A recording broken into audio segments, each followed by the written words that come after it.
Assalamualaikum teman-teman semua.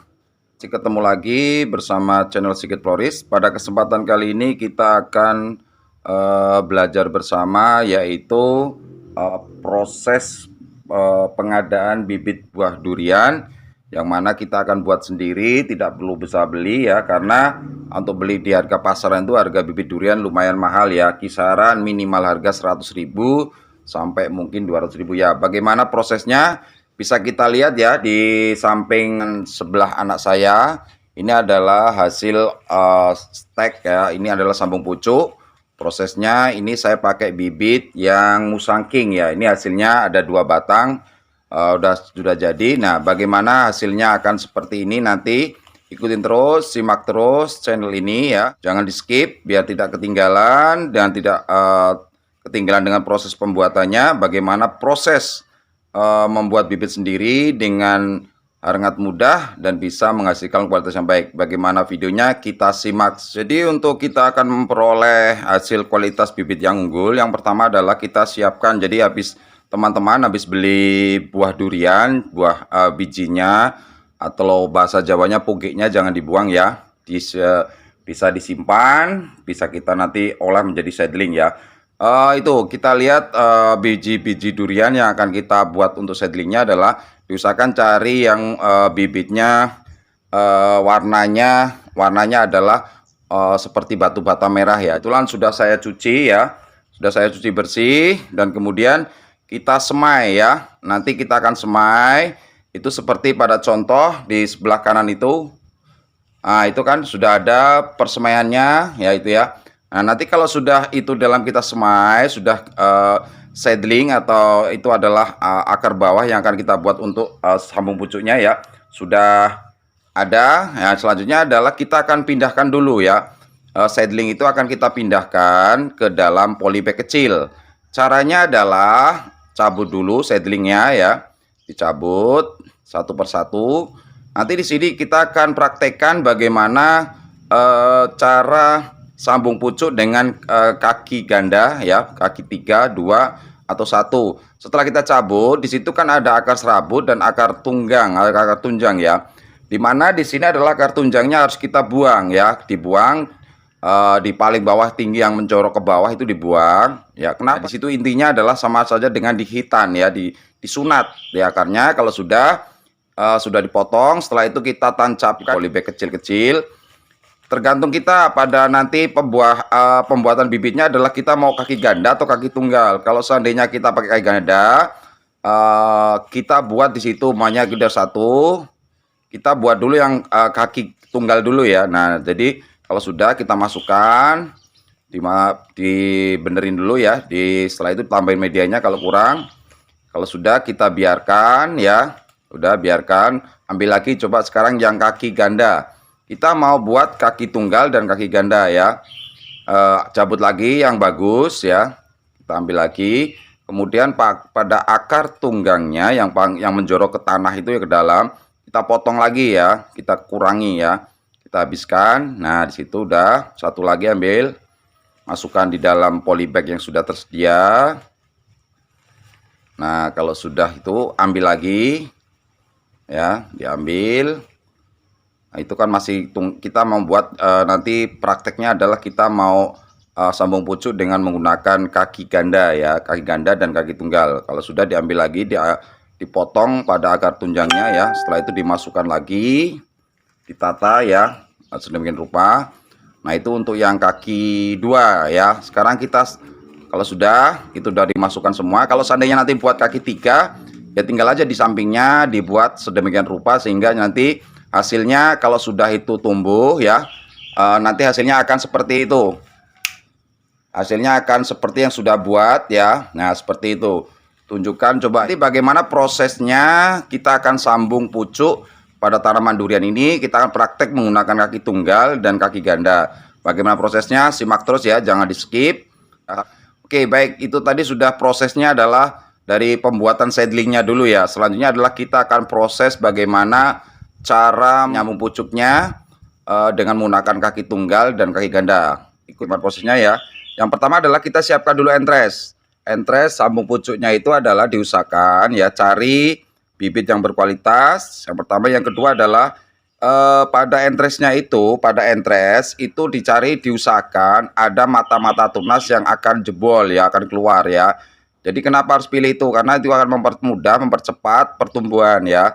Jadi diusahakan satu, pilih kualitas bibit yang bagus. Yang kedua adalah di situ ada di setiap ketiak daunnya ada mata-mata tunas yang siap untuk tumbuh ya. Setelah itu adalah kita bersihkan dulu daun-daunnya, jangan disempal ya, tetapi kita bersihin. Kebetulan di sini kita menggunakan silet aja ya, karena di sini kita tidak perlu pakai alat yang pisau khusus ya, kita pakai silet, kita bersihkan daun-daunnya ya. Semuanya kita potongin daun-daunnya, jangan sampai terkena mata tunas yang nanti akan tumbuh untuk melalui proses sabung pucuk ini ya. Nah, kalau sudah nanti sekiranya bersih, saya harapkan nanti di sini adalah jangan ada ditinggal daunnya ya, daun tuanya jangan ada ditinggal, bersihkan semua. Pengalaman saya, kalau seandainya daun tua ditinggal, itu malah menjadi jamur nanti tidak Bu. Nah, nanti setelah itu dari ujung atas itu kita kira-kira sekitar 5 sampai 10 cm ya. Kita cari 1, 2, 3, 4 mata tunas. Ya, 4 mata tunas kita potong.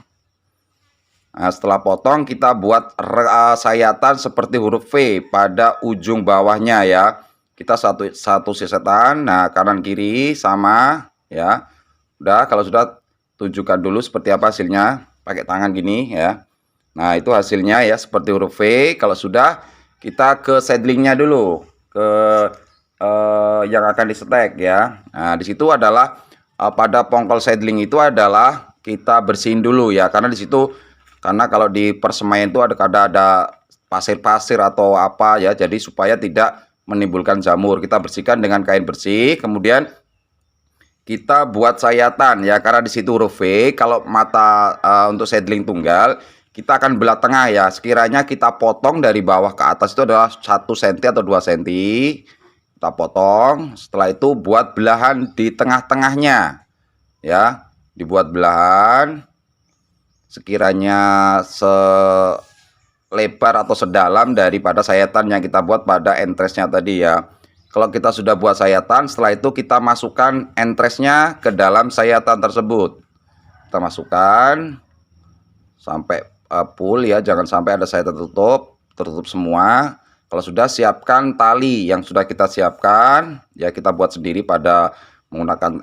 Cara mengikatnya adalah dari bawah ke atas ya, karena nanti air itu tidak akan seperti talang, dia tidak akan masuk ke dalam hasil sayatan itu kalau dari bawah ke atas ya. Terus diputar beberapa putaran, agak ditekan ya, jangan kenceng-kenceng nanti malah cemet mati ya. Nah, kalau sudah sampai atas itu ketutup ya. Kalau sudah ketutup, oke, terus putar terus. Udah, kalau sudah dikunci. Kunci seperti biasa, kita buat putaran, kunci. Udah, kalau udah dikunci, nah kunci, udah tutup, kunci lagi, tarik ya. Nah, kalau sudah rapat ya, dipotong, ada bekas plastiknya sisa dibuang ya, potong. Coba tunjukin ke kamera ya. Nah, itu hasilnya ya, itu hasilnya daripada stek menggunakan seedling tunggal. Kalau sudah, kita mau sungkup dengan plastik ya, kita sungkup dengan plastik. Ini bisa saya menggunakan plastik biasa ya, plastik yang di warung-warung itu ya, ditutup. Nah, setelah ditutup, diikat lagi di paling bawah, agak ke bawah lagi, turunin ke bawah plastiknya. Nah, terus jangan ada jeda di atas, nanti karena kena air, kena tekanan, dia akan ujungnya ngelundong ya. Nah, ditutup, diikat. Kalau sudah diikat, baru siap untuk disimpan atau kita taruh di tempat yang teduh ya, jangan kena sinar matahari, karena nanti malah menjadi mati, nggak tumbuh. Nah, kalau sudah, nah ini kalau mau siram saat ini ya, tapi kalau seandainya nanti dalam proses persemaian itu jangan disiram-siram, karena nanti kalau disiram malah menimbulkan jamur ya. Diusahakan di saat kita steknya itu atau kita sabun pucuknya adalah tanahnya dalam keadaan basah. Itu kemarin baru hujan, jadi masih basah tanahnya. Udah, itu yang seedling tunggal. Sekarang kita yang mau seedling ganda ya, kita mau gunakan 2 seedling ya. Ini sambung. Nah, buat sayatan di masing-masing seedling ya. Buat sayatan, bersihkan dulu sebelumnya ya, karena ada pasir-pasir. Takutnya nanti malah menimbulkan jamur ya. Udah, kalau sudah bersihkan, direkatkan dulu, ditandain di bagian mana sekiranya mau disayat ya. Oke, sudah dibuat tanda. Setelah itu kita mau sayat ke atas seperti bambu runcing ya. Pelan-pelan, hati-hati. Udah. Nah, sudah satunya sekarang. Satunya kita buat sayatan lagi yang sama. Pelan-pelan. Ya, oke, sudah. Nah, kalau sudah kita sambungkan antara satu dengan yang lainnya seedling. Nah, gitu. Nah, setelah itu kita ikat dulu paling bawah dulu. Kita siapkan tali ya. Kita rekatkan, kita untuk membantu ya, dibuat ikatan dulu paling bawah, di bawah aja kalau susah ya. Dibuat ikatan. Nah, itu supaya nanti untuk membantu yang ke atas untuk menyatukan tidak susah. Udah, jangan banyak-banyak. Udah dikunci kalau udah. Nah, kalau sudah selesai, kita siapkan selagi entresnya. Udah, itu jangan dipotong ya, siapkan entresnya. Entreskan seperti huruf V seperti tadi. Nanti setelah itu kita mau akan satukan dengan dua seedling tadi yang udah kita buat sayatan. Nah, gitu, masukkan dalamnya. Nah, setelah itu kita satukan antara satu dengan lainnya ya, yang ikatkan di situ ya. Terus buat putaran. Kalau seandainya susah, teman-teman bisa membuat simpul kecil-kecil dulu ya, untuk merekatkan dulu, baru nanti dari bawah ke atas. Udah selesai, nanti ini ditunggu ya kurang lebih 1 bulan. Kalau seandainya jadi, nanti dia pada tunas-tunas di ketiak daunnya itu akan tumbuh menjadi bibit baru. Nanti dengan proses ini kita akan mengirit biaya. Kalau teman-teman pencinta buah durian ya, tidak perlu susah beli lagi. Nanti kita buat bibit baru, buat sendiri, dan bisa menghasilkan buah durian yang berkualitas ya. Nah, kalau udah bersihin sisa daripada plastik yang masih tersisa itu dipotong. Nah, kalau sudah kita sungkup. Nah, kita sungkup. Sudah disungkup. Diikat lagi. Oke, udah. Nah, mana tadi yang satunya? Tunjukin. Ini satu menggunakan kaki ganda, yang satunya menggunakan kaki tunggal. Dipegang ke atas, tunjukin. Nah, itu yang sebelah kiri adalah kaki tunggal, yang sebelah kanan adalah kaki ganda ya. Nanti itu hasilnya. Mudah-mudahan ini bisa menjadi referensi bagi teman-teman semua yang ingin membuat bibit durian yang berkualitas ya. Kita bisa pilih jenis apa yang kita tanam. Simak terus video saya, mudah-mudahan bermanfaat bagi teman-teman semua. Terima kasih. Assalamualaikum warahmatullahi wabarakatuh.